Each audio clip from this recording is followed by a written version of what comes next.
الحمد لله حمدا كثيرا طيبا مباركا كما أمر إرغاما لما جهد به وكفر ونشهد أن لا إله إلا الله وحده لا شريك له في الخلق والأمر ونشهد أن سيدنا ومولانا محمدا عبده ورسوله لن يخلق نبي بعده ولا رسول بعده ولا أمة بعد أمته ولا شريعة بعد شريعته صلى الله تعالى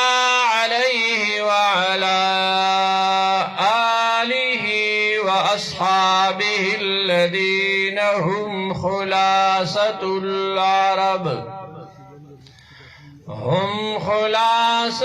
العرب العرباء وخير الخلائق بعد الأنبياء هم كالنجوم في السماء للاقتداء والاهتداء هم مفاتيح الرحمة ومصابيح الغرر أما بعد فأعوذ بالله من الشيطان الرجيم بسم الله الرحمن الرحيم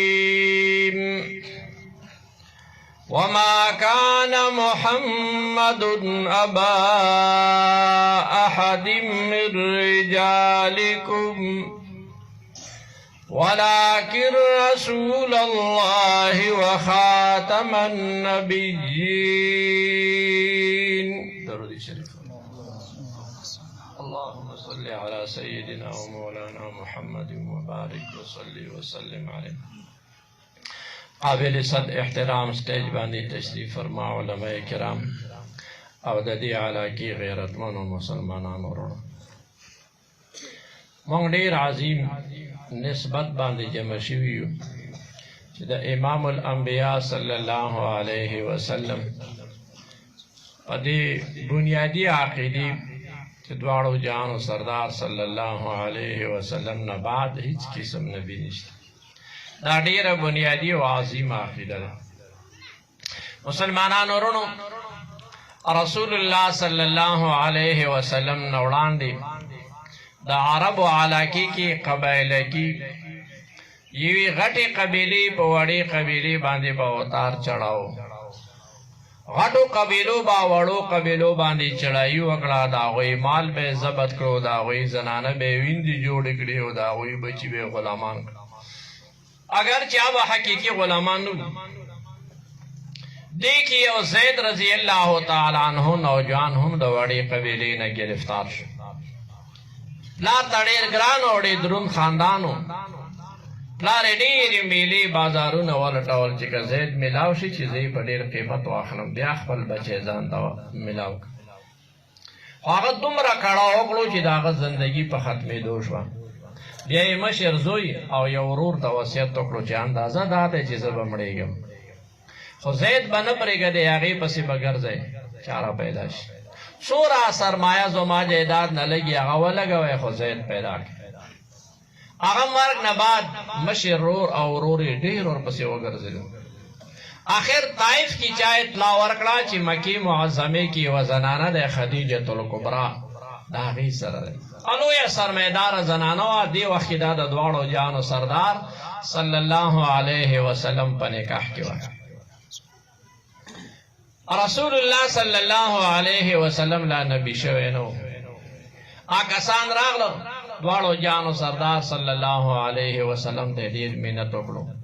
چې ستا په نکاح کې کومه زنانه ده هغې سره کوم نوجوان دی زید غلام نه دی مونږ زورورې قبیلې گرفتار کړی و او د هغه په فراق کې د پلار مړ شو مونږ ډېر علاقې وغوښتې ومولټولې اخر مونږ ته چا د دې ځای اطلاع راکړه مونږ به تا ته ډېر مال او دولت درکو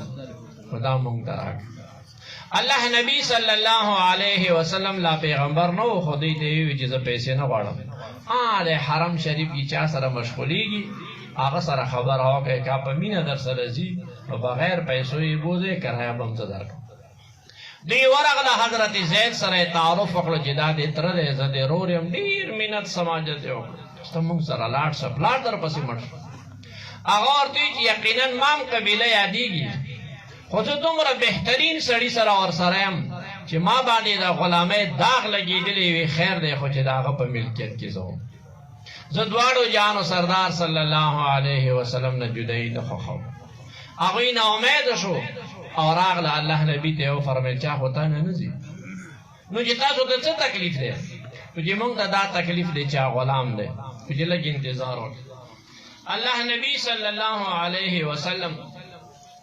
راغلو حکیم سره غټه جرګه د مشرکینو ناسته وه مکی سردارانو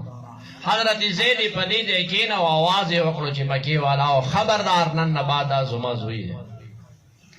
دې ته عربۍ کې متبنا وایي حقیقي زوی نه نو تره یې هم ډېر خوشحال شو ورور یې هم ډېر خوشحال شو چې د عربو دومره غټ خاندان قریش بیا هغې کې دومره غټه قبیله بنو هاشم بیا هغه دا یو رشته دار شو بس دې نه موږ ته د خوشحالۍ بله خبره نشته هغه لاړه حضرت زید د حضور علیه السلام متبنا شو بیا دواړو جانو سردار صلی الله علیه وسلم د خپل ترور لور زینب رضی الله تعالی عنها نکاح ورسره وکړه ډېر وخت تېر شو خو د دوی منځ کې جوړ نه راتلو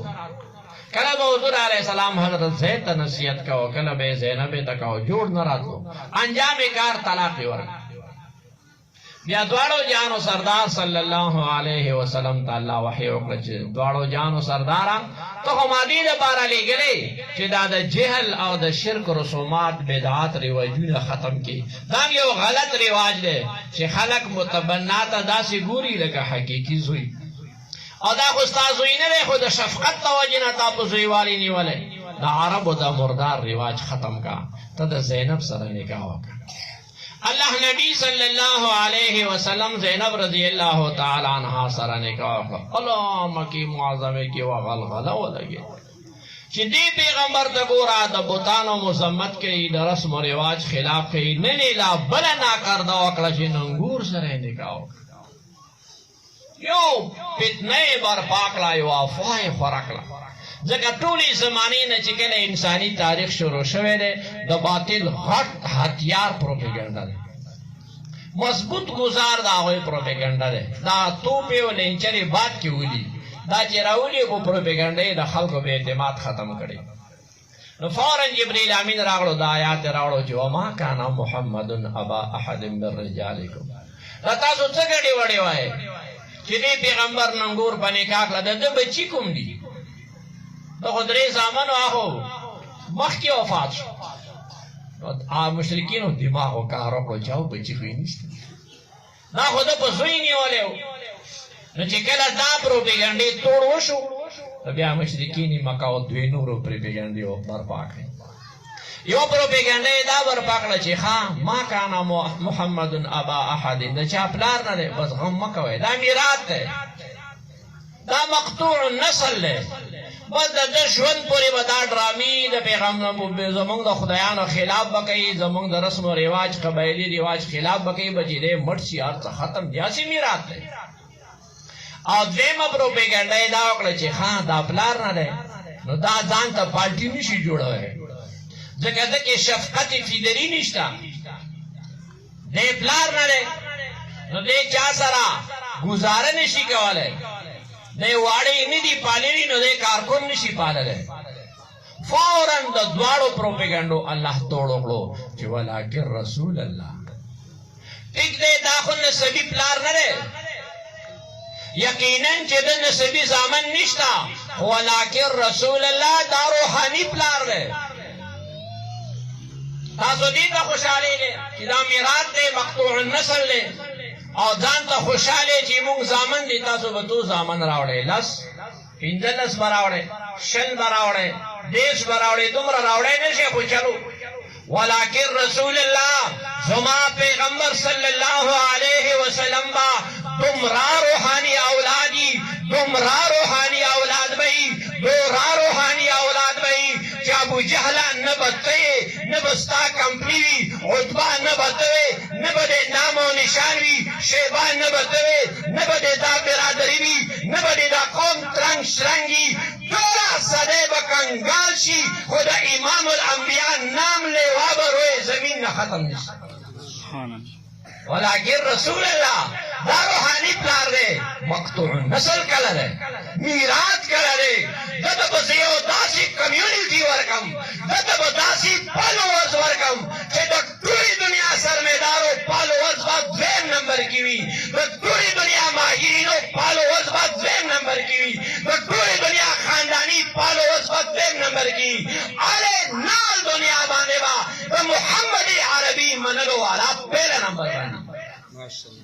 تاسو څه وایي او تاسو دیمه پروپاګاندا وکړه چې دې پلان نه پاتې شوی لکه شفقت پیدری نشته دې په قوم باندې شفقت څنګه کوي ولکن رسول الله و خاتم النبی دا روحانی پلان دی او یاد ولرئ جسمانی پلان باندې بچی اعتراض کولای شي نسبی پلار باندې بچی تنقید کولای شي نسبی پلار خبره دا بچی غلط لری شي چې داجی زړه ماسخدي داجی په وړه خبره شرح وټه یاد وساته سنادی مکہ قیامت پورے دا صدا گونجاؤگے کہ امام عربی صلی اللہ علیہ وسلم روحانی الواد با سر تن جدا کی بچی بیت ایمان کی خطبہ کنڈی کی سرمائے دوا خیر بادوائی و پیغمبر خدا پیو حرف باندے با تنقید کولبانی زمک آسمان خوری ری راتا سوچو ہے کہ محمد پیغمبر پلار نہ پاتے شوئے دا حسبی پلار دے دا روحانی پلار دے مسلمانان ورونو ار وخت کې خلکو وکاته وخت ډیر مختصر دی نمانځه نزاکت مازدیګر وخت اسیم مختصر دی چې تفصیل خبره نشم کوي او تاسو په دې ماضی قریب کې وګورئ چې کله مرزا غلام احمد د خدای د اوکړه پورا بر صغیر کې تمام مسلمانان آگ بگولا شو داسی یو لشکر جرار راواتو چې 10,000 لاشیں گراو شوی تمام یورپ ددے ظالم په ملاوی لارو تمام مغرب ددے په ملاوی لارو برطانیه ددے مالی سپورٹ کہو امریکی ددے عسکری او وکیلی سپورٹ کہو تمام جذبہ داوا چې دا پیغمبری تسلیم کړی شي پورا اسمبلی دغش په پورے متاثر ہوا پورا ملک تذبذب کې او خطرې کې او دعا د علماء دیوبند جرنیلان دعا زمریان ورغله میدان تا علمی قوت سره لاس ورواچو گریوان تا اٹارنی جنرل سوال وکړو چې مفتی محمود رحمت الله علیه د صفای مکور کا مفتی سے اوپر میں چې بسارو چشم اسمبلی فلور پہ رہا والا پورا گیرا پیغمبری پڑھ گئے تسبیح پلاس آغاز درود نو وکړو چې کله د خپل پیغمبر دلایل پیش کول مفتی محمود دیو جرنیل پشان کاټ کول حتی چې مرزا ناصر لاجواب شو اٹارنی جنرل دی ہوئے چې زده مفتی محمود د هر جواب ورکولو پابند نیم هغه چې نه دا د انګریز د قانون دستوري خامخا به جواب ورکړي دې حق پورې چې پورے اسمبلی شیعه ارکان سنی ارکان غیر مسلم اقلیتونه ټوله مغربي دنیا میډیا حقا حیران وه چې دا یو زمری داړي لګوي دا یو زمری خړمبېږي که دا د دې خان د خاورې یو مرد مجاهد مفتی محمود غږېږي دواړه دلایل پیش کړو چې مرزا ناصر تم تباہ کر اسمبلی نه بار ووتو بوټو باندې قوي اعصابو خاوند په دې مجبور شو چې نن زه د مرزا په کبر نه په خپل قتل دستخط کوم نن پورې کافر متعارف کرو.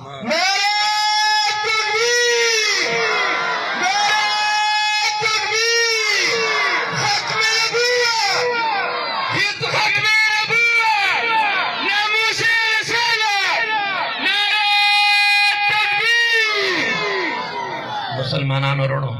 تاسو ته به دا غزلې چا ویلي وي چې مولیانو څه کړي. تاسو ته خو اوسه پورې پته نشته چې مونږ چې دا مونځ وایي دې څه معنا ده. تاسو ته خو اوسه پورې پته نشته چې دا مونږ چې کوم قرآن وایي دې څه معنا ده. دا ټولې دنیا ډیګرې دي په دیوال اویزان دي خو د قرآن لفظي معنا نه درځي. او قرآن دومره فقیر چې د هغه په ملا باندې سټیل نشته، د هغه په ملا باندې دولت نشته، د هغه تفوز دپاره باضابطه فوج نشته. او دشمنان هر قسم هتیار نه مالامال، هر قسم وسلو نه مالامال، هر قسم وسایلو نه مالامال. هغې باوجود او دپاره غیر مسلمانانو ضمیر نه پته وکړي چې دوره الله وارثه قرآن، دوره الله وارثه حدیث چې د دې بادشاه نشته، د دې بشر فوج نشته، دې سره سرمایه نشته، چارو طرف پرې دشمنان بې شمار دي. بیا څوک جرأت نشي کولی چې د قرآن معنا بدله کړي، د قرآن لفظ بدل کړي، ختم نبوت باندې سودابازي وکړي. دا کمال سره د دې تر شا دا ملنګان مولیان ولاړ دي، د دوی فقر ولاړ دی، د دوی جان فشاني ولاړ دی، د دوی هغه ناز وهونکی قوت ولاړ دی. تمام دشمنې په خپلو عزایمو کې پسپا کړو، خو قرآن حدیث ختم نبوت محفوظ وساتو. تاسو سره به بیا هم دا غزلې مسلمانانو رڼو هر میدان کې دومره زیاته زورداره دفاع چې تاسو به هغې ته حیران شئ چې په دې فتاوې وګورئ 31 جلد فتاوا یې په دې لیکلې.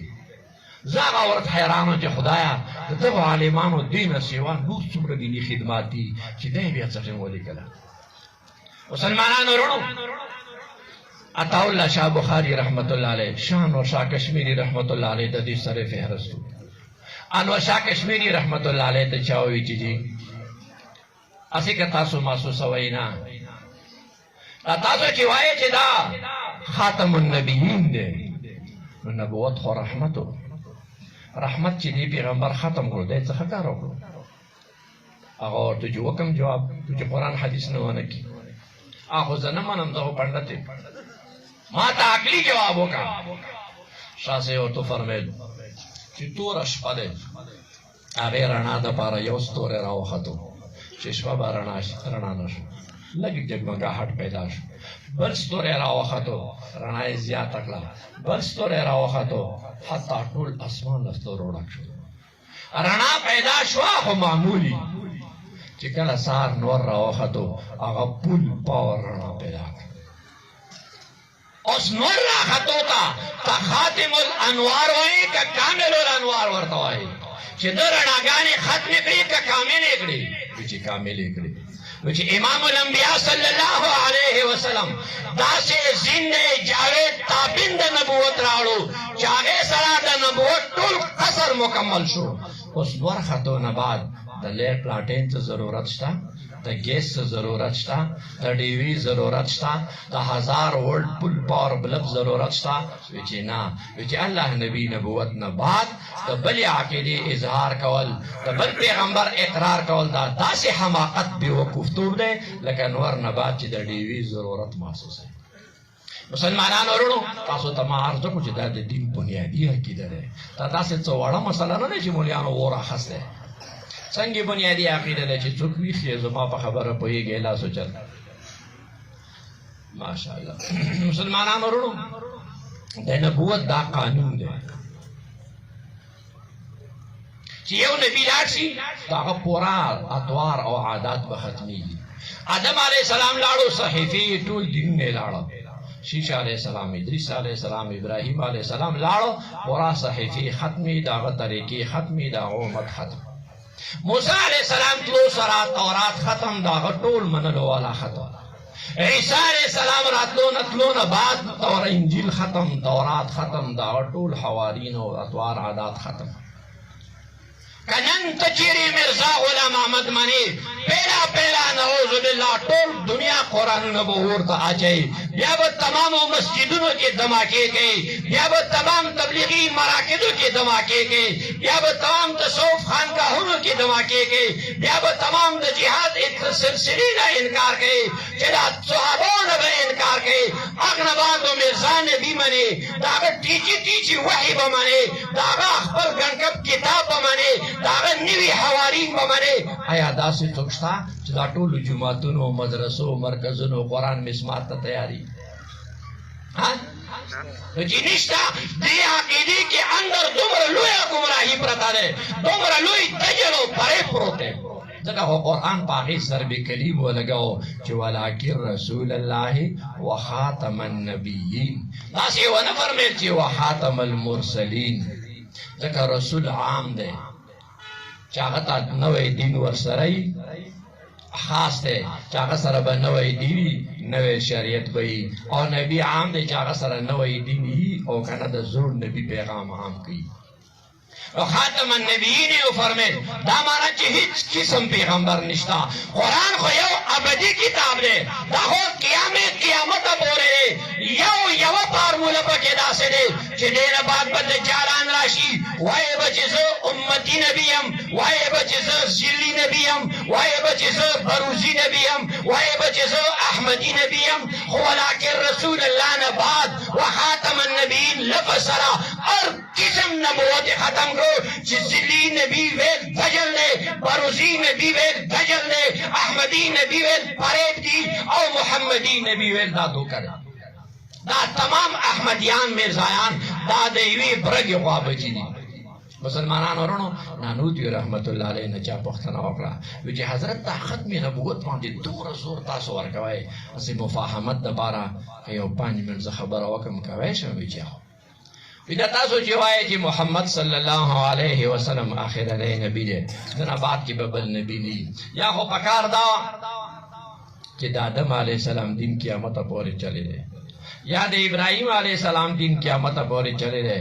که نه هغوی خپلو وختو سره ختم شو، دین ختم شو. دا پیغمبر کې څه کمال دی چې د دین نه ختمیږي؟ خو یاد ساته ما ته به قرآن او حدیث نه وایي، عقلي جواب به راکوي. نانوتي صاحب ورته فرمایي چې ته څه کار کوې؟ زه بابو یم. وی څومره عمر دی؟ وی چې 55 سال مې دي. وی ته چې بور نه پیدا شوې څومره کپړې دي وي؟ وی چې هغه دومره روڼه یو نیم ګز. وی چې بیا چې غټ شوې دی 1.5 کال شوې، بیا وی چې بیا 1 ګز کپړه شو، وی چې بیا چې د 5 سال شوې چې 4 ګز کپړه، وی چې بیا چې هغې نه بړاو کېدې او غټېدې 22 سال ته ورسېدې، بیا وی چې بیا خو لږه لږه ما زیاتوله، اوس مې 100 ګز کپړه شوه. وی چې نو ته خو 22 سال نه اوس 55 ته راورسېدې، یا خو پکار دا وه چې ماشومتوب روڼۍ د اخره پورې اغوستی، اگر نه ته زیاتېدې او کپړې دې ګز نیم زیاتولې، نو په دا 22 سال دې ولې بریک ولګاو؟ پکار دی چې عمر دې زیاتېدو کپړه دې نوره زیاته کړې وې. وی چې نه 22 سال نه بعد مرګه پورې زما 100 ګز کپړه کافي دی. نانوتي صاحب ورته فرمایي چې دواړو جان و سردار نه بعد تر قیامته پورې دا دین کافي دی. مسلمانانو ورونو دا ختم نبوت عقیده دا د دین بنیاد دی، او دې دپاره مغرب سخت محنت کوي. ویښ یې که نه؟ دې دپاره مغرب ولې محنت کوي؟ دې عقیدې کې آخر راز څه دی؟ مسلمانانو ورونو تاسو وګورئ، ته څوک یې؟ زه مسلم لیګ یم. ته څوک یې؟ زه پیپلی یم. ته څوک یې؟ زه نیشنلی یم. ته څوک یې؟ زه بریلی یم. ته څوک یې؟ زه اهل حدیث یم. د مغرب محنت تاړی چې امت ټوټې ټوټې ګروهونو کې تقسیم کی. خو مسلمانانو ورونو د دې امت په من کې یو عظیمه هستی پرته دی، محمد عربي صلی الله علیه وسلم. که د هغه په عزت باندې اعتراض راغلو، یا به پورا مسلمانان وایي چې زه مسلم لیګې باد کې یم، زه نیشنلی باد کې یم، زه پیپلی باد کې یم، زه غیر مقلد باد کې یم، زه بریلی او دیوبندی باد کې یم، زه پیغمبر خدا باندې مر مټنې والا یم. دا د امت د وحدت ذریعه دی، دا د امت د یووالي ذریعه دی. تمام قومونه به ځان ته وایي چې مونږ پردي یو، زمونږ حقوق دي، دا خټک دي د دوی حقوق دي، دا احمدزي دي د دوی حقوق دي، دا یوسفزي دي دا د دوی حقوق دي، دا خلیل او بهمن دي د دوی حقوق دي. خو که کله د پیغمبر د ذات مسله راغله، تمام قومونه بیا د یو مور زامن پشان په پیغمبر جان نه چاور کولو د پاره تیار دي دې لپاره مغرب وخت په وخت دې هستۍ ته ګوتې ورتېروي چې ودرې د مسلمانانو هغه وابستګي دوی سره اوس هم شته که نه شته خو مغرب ډېر بېوقوف دی مسلمانانو تاریخ زه نشم بیانولی تاسو اندازه ولګوئ چې یوه زنانه بار راووته اعلان وشو چې ماته محمد الله نبی جهاد کې وفات شو دا په یو غټه غونډۍ باندې ولاړه دی یو مجاهد نه پردې کې پوښتنه کوي چې کیف محمد څنګه دی یو دستي ورته وي چا پرېږده بچی دې شهید شو دوی چې الحمدلله الله ولاړه دی د بچي په غمجنه نه دی بلې دستي انتظار یې وکړو هغې ته وایي چې کیف محمد الله نبی څرنګه و هغې ورته وي چې د هغه باد کې پته کوه خاوند دې شهید شو بله دسته راغله هغې ورته وي چې زوی او خاوند ورور دې شهیدان شو دې چیغه وکړه چې د الله لاک شکر دی ما ته د پیغمبر اطلاع راکړې لږ تیل بعد بله دسته راغله دا یې چهرې منیر هلته ښکاره شوه سر باندې بوکره واچوله ډېرې خوشحالۍ سره کور ته راغله چې اوس څلور لاشونه زما کور ته راوړې الحمدلله چې د شهید مور شوم الحمدلله چې د شهید بیبي جوړه شوم الحمدلله چې د شهید خور وګرځېدم الحمدلله چې خاوند مې په دې شمع رسالت قربان کړو چې دې ژوندی وي زما جان ورنه قربان شه مسلمانانو ورونو مغرب دې دا په کلاو غوږونه واوري چې یوه بوره مور یوه کونډه مور یوه بې وروره ښځه آپ خپل پیغمبر عشق زړه کې دې حد پورې لري بیا به دا غیرتمند خلک څوره لري نو بهرحال مسلمانانو ورونو که تاسو دا غواړئ چې موږ د حضور علیه السلام ختم نبوت پتنګان یو هغه لاسونه اوچت ماشاءالله بس مسلمانانو ورونو مغرب دې فیصلې کړي مغرب وایي چې که څوک منځونه کوي پنډ ورکوي جوماتونه ورته جوړ کړي تمام کافران وایي که تلاوت کوي قرآنونه ورته چاپ کړي دا کابل ته راغلي او تاسو پته وکړئ څومره ښه جوماتونه دي دې ټول جوړ دي زیارتونه یې ورته پاخه کړل هلته چې کوم ملیان د دوی فکر والا و 1 लाख ډالر تنخواه یې ورکوله 1000 ډالر او دا د 2 लाख پستول یې ورکړي وو هغه وایي چې څه کوي بس مسلمان دې کوي خو دوو خبرو ته یې مه پرېږدئ یوه خبره چې قرآن به سټیج ته نه راوړي قرآن تلاوت کوا دینا دم درود کوا دی باندې مسلمانو منځ کې جګړې برپا کوا په دې باندې چرګان دموا خو نظام ته رانوړي دا د زندګۍ نظام جوړ نه کی او دویم وایي چې که پیغمبر منئ که آخري پیغمبر یې منئ خو خپلې زندګۍ ته سنت رانوړئ خپل واده د سنتو مطابق ونه کوي ناسته ولاړه د سنتو مطابق ونه کوي خوراک سکاک د سنتو مطابق ونه کوي د کلي او بازار ژوند د سنتو مطابق ونه کوي که څوک دا غواړي چې موږ بالکل د ختم نبوت پتنګان یو موږ د مغرب په کلمو کې چاړه تېرول غواړو په دې میدان باندې دوی فیصلې وکړي یو فیصله ده چې انشاءالله قرآن به د مخ د ځمکې حاکم جوړولو دپاره تګ و دو کوو او دویم دا چې نن نه بعد به زمونږ پورا زندگی د سنتو مطابق ہی داسی بچوگی واخر دعوانا الحمدللہ رب العالمین